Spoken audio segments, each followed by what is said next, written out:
Hello guys, good morning. Di ako karon sa Almeria, quick visit lang.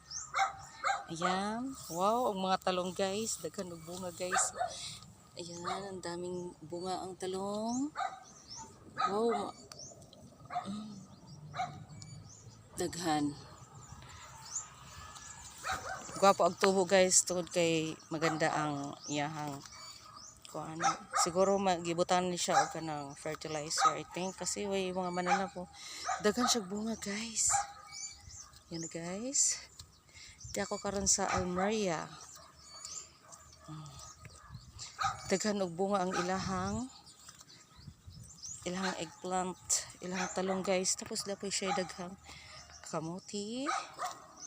Tapos na po siya kining kangkong. O ganahan ta mag adobo og kangkong, mag sinigang kana siyang atong ibutang. Pero ang pinaka the best is this one, the dragon fruit. Since wala diri tao, si Doggy lang na dia, mag-video la ko.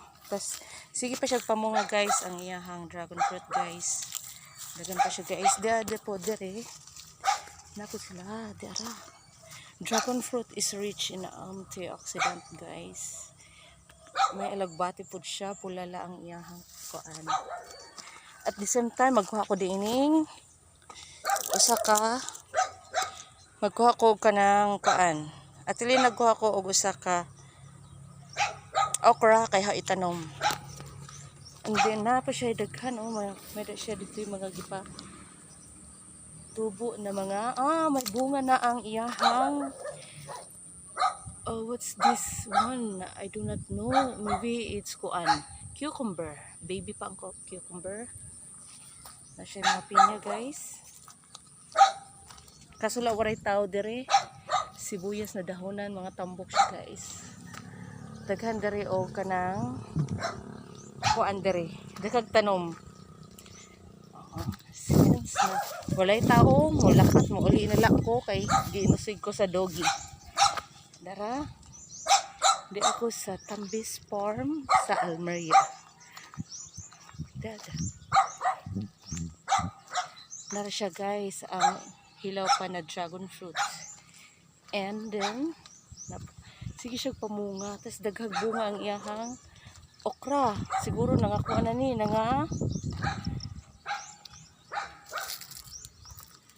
nangaguwang na, wa na maatin diri. And besides sa mga fruits and vegetable guys, na siya flowers. Diba nice diri kayo kay luag ilahang tamnanan, makapananom sila og daghan.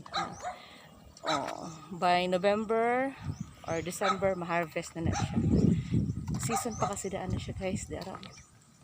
Pauli na ko guys kay waray tao diri sa ilahang balay. Tapos na po siya mga bell pepper. Siya guys. Waray pa siya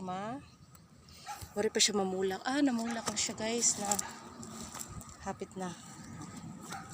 Siguro pagbalik na din ma-harvest na po niyang bunga kasi na dragon fruit. Libo na guys. Waray na siya dalas guys. And then pauli na ko karon sa mua ngadto sa Bohol. Thank you guys for watching. Enjoy watching my videos. Thank you guys for watching. Please comment down below and follow for more guys para makita. Gwapo ang iyahang panahon guys. Init kaayo. Bye Tambis Farm. Since walang tao dito, uuwi na lang ako guys. Bye everyone. Thank you guys for watching.